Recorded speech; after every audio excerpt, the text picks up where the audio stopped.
আউযু বিল্লাহি মিনাশ শাইতানির রাজিম। বিসমিল্লাহির রহমানির রহিম।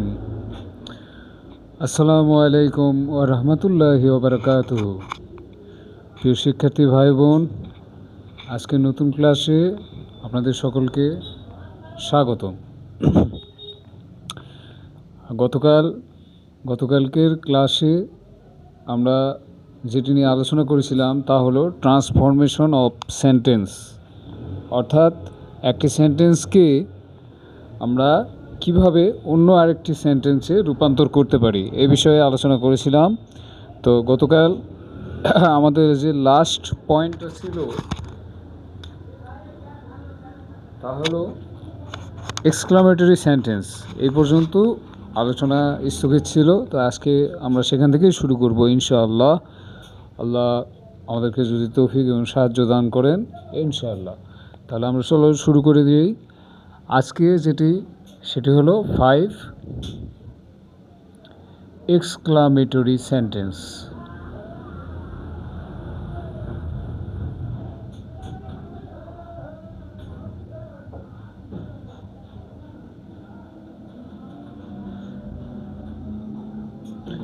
অর্থাৎ এটাকে বাংলায় বলা হয় বিস্ময়সূচক বাক্য।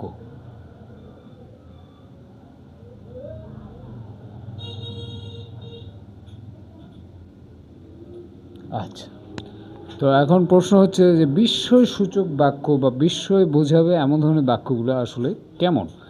যেমন আমরা যদি একটা এক্সাম্পল দিই, hurray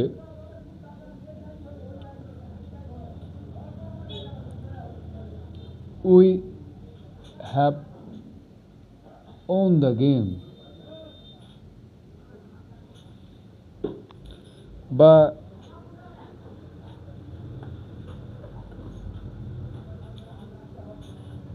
we have enjoyed the picnic, something like এই ধরনের সেন্টেন্স। তো এই বাক্যটা দিয়ে বোঝাচ্ছে যে এখানে একটা এক্সপ্রেশন দেওয়া হচ্ছে, যে আবেগ বোঝাচ্ছে যে আসলে আমরা একটা পিকনিক উপভোগ করার মাধ্যমে অত্যন্ত খুশি হয়েছি বা আনন্দ পেয়েছি। তো এই ধরনের যে বাক্যগুলো যেগুলো দ্বারা আবেগ প্রকাশ পাবে, তো আমরা সেগুলোকে এক্সক্লামেটরি সেন্টেন্স হিসেবে বিবেচ্য করব। তাহলে এটুকু তোমাদের মধ্যে ক্লিয়ার হয়ে গেছে। এখন আমি যেটাকে যেতে চাই সেটা হলো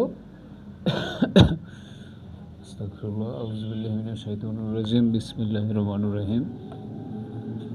তাহলে এখন যেটা আমাদের কাজ করতে হবে সেটা হলো যে আমাদের ফার্স্ট যেটা ছিল তা হলো অ্যাফার্মেটিভ সেন্টেন্স।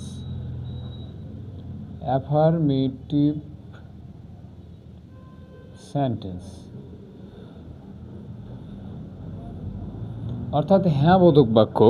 তো এইটা আজকে আমরা ট্রান্সফরমেশনটা কিভাবে করতে হবে এটা বোঝাচ্ছি। আজকে আমরা করব affirmative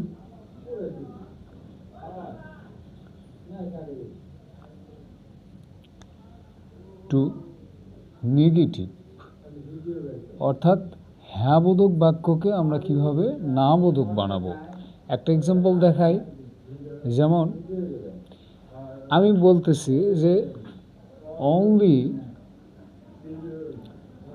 Allah can help us. এইটাকে তোমার পরীক্ষাতে এরকম দেওয়া থাকতে পারে এইটা দেখে বুঝে নিতে হবে যে এই বাক্যটাকে আমাদেরকে নেগেটিভ তৈরি করতে হবে, নেগেটিভ রূপান্তর করতে হবে।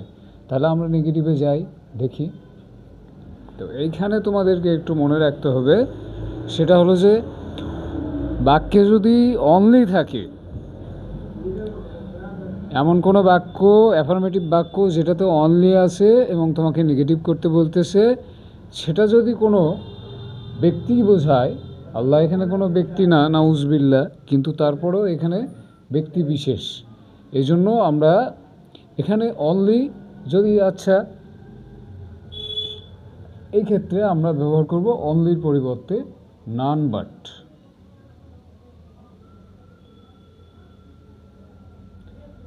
None but.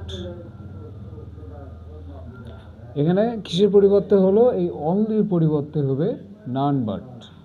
None but Allah can help us, বাকি আর কোনো পরিবর্তন হবে না। হেল্প আস, এই আমার নেগেটিভ হয়ে গেল। এখন নেগেটিভটা হলো কীভাবে, এটা একটু তোমাদেরকে বুঝিয়ে দিই। উপরে বাক্যটা মানে হচ্ছে যে অনলি আল্লাহ ক্যান হেল্প আস, শুধুমাত্র আল্লাহ আমাদেরকে সাহায্য করতে পারে। আর নিচের বাক্যটা হচ্ছে যে নান বাট, কেউ নয়, আল্লাহ ক্যান হেল্প আস, আল্লাহ আমাদেরকে সাহায্য করতে পারে, তাছাড়া অন্য কেউ পারবে না, বা আল্লাহ ছাড়া কেউ আমাদেরকে সাহায্য করতে পারবে না। দেখো বাক্যের যে ফরম্যাট, অর্থাৎ কথাটা কিন্তু একই রকম থাকতেছে, শুধু রূপগত পরিবর্তন হচ্ছে। এই ট্রান্সফরমেশনটাই করতে হবে। যদি আমরা ডাইরেক্ট এখানে যদি বলে দিতাম, যেমন ক্যান আছে, সো ক্যান এখানে অক্সিলারি ভার্ব, অক্সিলারি ভার্বের পর যদি নট দিয়ে দিতাম যে আল্লাহ, অনলি আল্লাহ ক্যান নট হেল্প আস, আল্লাহ আল্লাহ আমাদেরকে সাহায্য করতে পারে না, কথা কিন্তু একেবারে চেঞ্জ হয়ে যেত। তো এই একেবারে চেঞ্জ করা যাবে না, আমাদেরকে এমনভাবে চেঞ্জ করতে হবে যেন কথা একরকম থাকে, শুধু রূপগতটা পরিবর্তন হয়। আচ্ছা, এবার আমরা পরের নিয়মে যাই।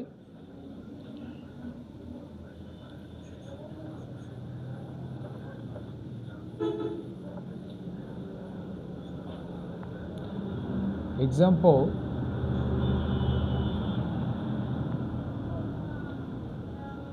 এক্সাম্পল হলো টু। তাহলে এবার আমরা অনলি দিয়েই শিখতেছি, এগুলো অনলি নিয়মের মধ্যেই পড়তেছি এগুলো। তাহলে এবার বলতে অনলি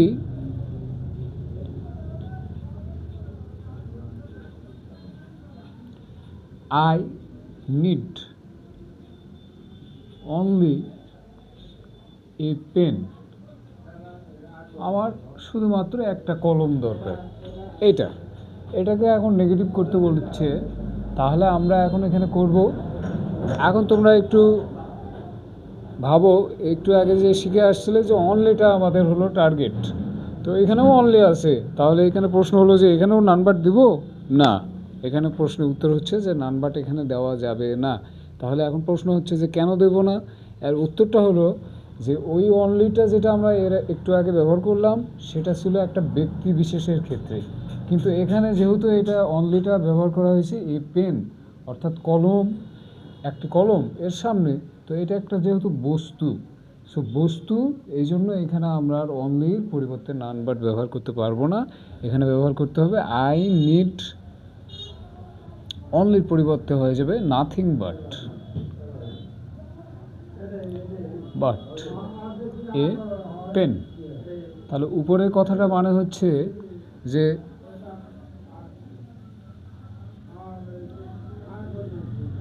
উপরের কথাটা মানে হচ্ছে যে I need only a pen, আমার শুধুমাত্র একটা কলম দরকার। আর নিচের কথাটা মানে হচ্ছে যে I need nothing but a pen, আমার একটি কলম ছাড়া আর কিছু দরকার নেই। তো কথা কিন্তু একই রকম, শুধু কি হচ্ছে রূপগত পরিবর্তনটা হচ্ছে এখানে না চলে আসতেছে যে আমার এখানে একটা কলম ছাড়া আর কিছু প্রয়োজন নেই এই মুহূর্তে। সো এই যে পরিবর্তন, এইটাকেই আমরা অ্যাফার্মেটিভ টু নেগেটিভ বলবো। তাহলে আশা করি তোমরা বুঝতে পেরেছো। এবার নেক্সট এক্সাম্পলে যাচ্ছি।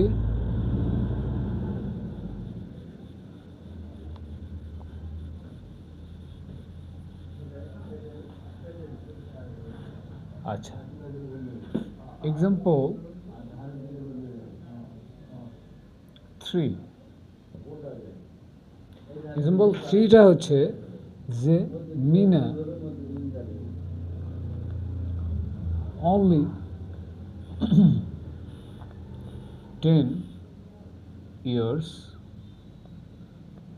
old, মিনার বয়স শুধুমাত্র 10 বছর। এটাকে এখন করতে বলছে আমাদের নেগেটিভ।